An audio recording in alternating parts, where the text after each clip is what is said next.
para sa mga beginners na nanonood dyan, ang pag-uusapan natin ay ang the very first crucial part of Forex trading. Number 1, where should you begin? That's the first question.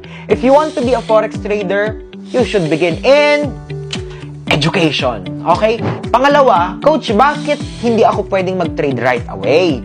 Kasi, Forex is not gambling. That's why you shouldn't trade right away. Kasi kapag hindi mo alam yung ginagawa mo, nag-trade ka, mauubos lang talaga yung capital mo. So, start analyzing how Forex works. Ganito po ang kailangan yung gawin. Ang Forex or foreign exchange market ay ang pagpapalitan ng currencies ng ibang bansa. Prepare your gadgets din po. You need to have at least a cellular phone or a laptop to start trading. And then, i-download nyo rin po yung trading view para sa technical analysis natin dahil dyan tayo mag-charting. So, yan. And then, lastly po, you have to prepare your capital. So there, please learn first before